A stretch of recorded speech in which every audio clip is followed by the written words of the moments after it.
Halo semuanya, perkenalkan nama saya Alfred Sinaga dengan NIM 230512041168. Saya dari Prodi Teknik Informatika dari Universitas Negeri Surabaya. Nah, video kali ini saya akan menjelaskan tentang algoritma penjadwalan scheduler remaining first atau penjadwalan dengan sisa waktu terpendek.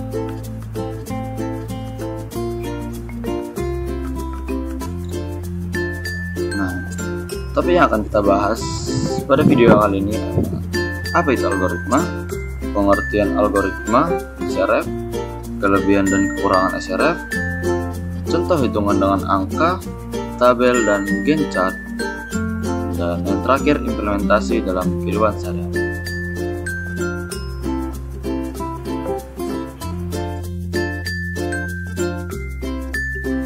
Saat ini teman-teman mungkin sudah banyak mendengar tentang istilah algoritma.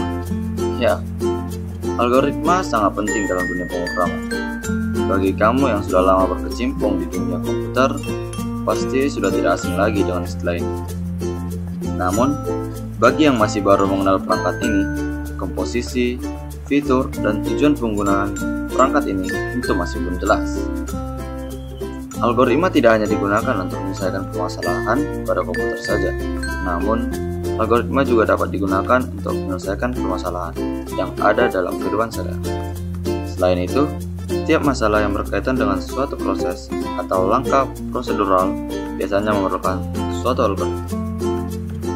Nah, apa sih algoritma itu?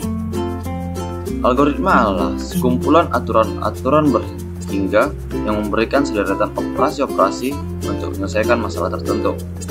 Sederhananya, algoritma adalah suatu langkah atau metode yang telah direncanakan secara matang agar berurutan dan tersusun rapi, serta sering digunakan untuk menyelesaikan suatu masalah dengan memberikan petunjuk tindakan.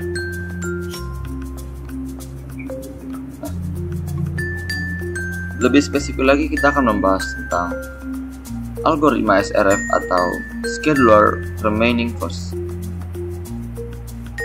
Algoritma scheduler remaining first adalah salah satu algoritma penjadwalan dalam sistem operasi yang digunakan untuk menentukan urutan eksekusi proses-proses yang ada berdasarkan sisa waktu yang mereka miliki untuk menyelesaikan tugasnya. Algoritma ini memprioritaskan proses yang memiliki waktu yang lebih sedikit tersisa untuk menyelesaikan eksekusi mereka. Nah, pada algoritma ini, setiap prosesnya akan dibandingkan dan mereka yang memiliki sisa waktu terpendek atau lebih sedikit bakal dieksekusi duluan. Nah, untuk kelebihan dan kekurangan SRF ini tersendiri.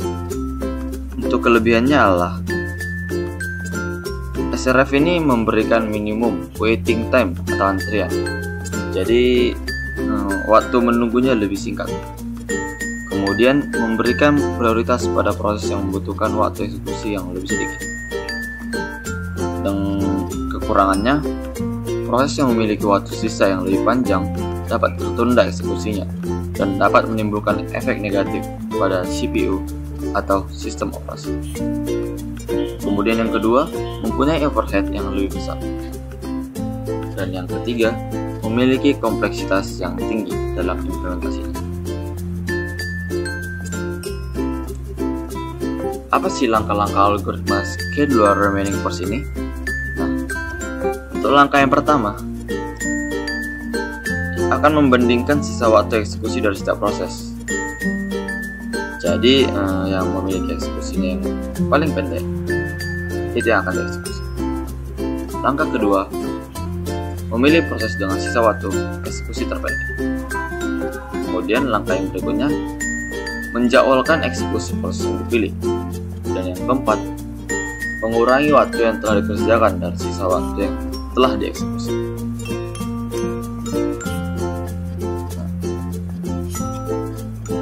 Contoh hitungannya seperti ini.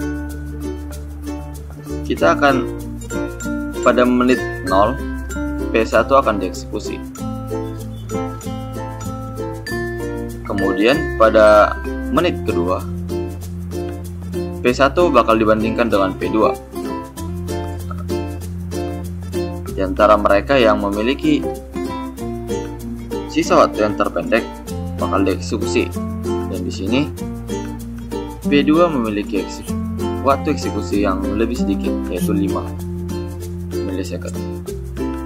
Maka P2 lah yang akan dieksekusi. Masuk menit keempat, P2 bakal dibandingkan lagi ke P1 dan P3. Nah, di sini P2 dan P3 itu memiliki waktu eksekusi yang sama, yaitu sama-sama 3.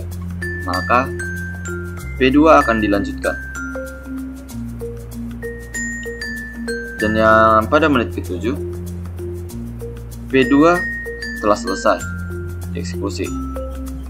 Masuk membandingkan P1 dan P3. P1 tadi 8 dikurang 2, 6. Sedangkan P3 memiliki waktu eksekusi 3. Maka P3 lah yang dieksekusi. Kemudian pada menit ke-10, setelah P3 selesai, kemudian P1 lah dieksekusi.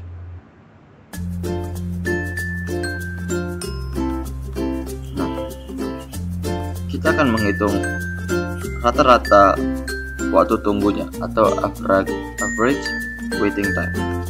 Nah, di sini untuk total waiting time-nya kita hitung P1 itu 0 dikurang 0 ditambah 10 kurang 2, yaitu 8. Kemudian P2 itu 2 dikurang 2 sama dengan 0. Dan P3 itu 7 dikurang 4 sama dengan 3. Maka rata-rata waktu tunggunya adalah total waiting time dibagi jumlah proses. Nah, jadi P1 8, P2 0, P3 3. Maka dijumlahkan hasilnya 11 dibagi 3, maka hasilnya 3,67. Maka rata-rata waktu tunggunya adalah 3,6.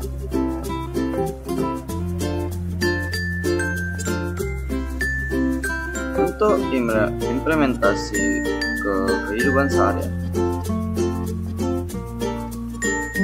yang pertama itu penugasan. Dalam mengerjakan tugas, kita bisa gunakan algoritma CRF ini.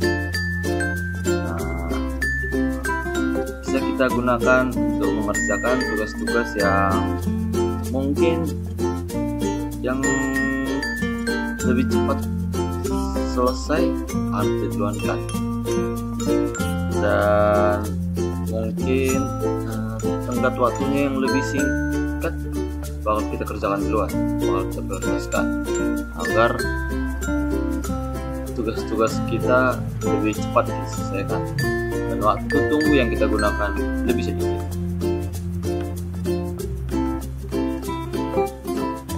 Nah, untuk yang kedua, rencana harian atau mingguan. Nah, dalam keseharian kita pasti ada membuat rencana-rencana kegiatan-kegiatan kita dalam sehari maupun seminggu. Nah, dalam merencanakan aktivitas harian, kita dapat menggunakan konsep scheduler remaining course ini, di mana kita akan memprioritaskan tugas-tugas kegiatan yang mungkin lebih singkat waktunya dan aktivitas yang memiliki waktu yang lebih lama bisa kita buat di akhir, sehingga waktu tunggunya lebih singkat.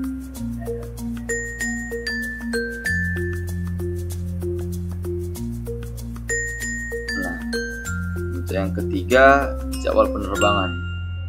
Nah, dalam jadwal penerbangan juga algoritma SRF ini bisa digunakan. Nah, dimana penerbangan yang memiliki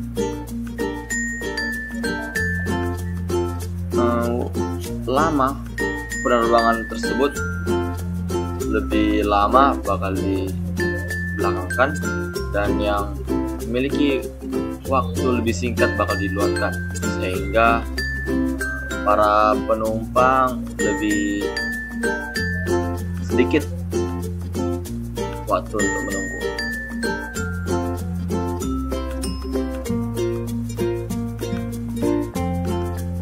Nah, kesimpulan dari algoritma penjadwalan scheduler remaining first. Algoritma penjadwalan scheduler remaining first atau SRF merupakan salah satu algoritma penjadwalan untuk mengatur prioritas dan alokasi sumber daya CPU pada setiap proses di sistem operasi. Memiliki kelebihan yang dapat memberikan prioritas pada proses yang membutuhkan waktu eksekusi lebih sedikit dan memberikan minimum pada waiting time atau antrian. Namun, kekurangan dari algoritma SRF adalah kompleksitasnya yang tinggi dan implementasinya, sehingga menyebabkan proses yang memiliki waktu sisa yang lebih panjang terhambat eksekusi. Dan ketika melakukan preemption terhadap proses yang sedang dieksekusi, dapat mengurangi efisiensi dan meningkatkan beban CPU pada sistem operasi. Karena itu, penerapan algoritma SRF harus dipertimbangkan sesuai dengan kebutuhan sistem dan proses yang akan digunakan. Algoritma SRF ini sangat mirip dengan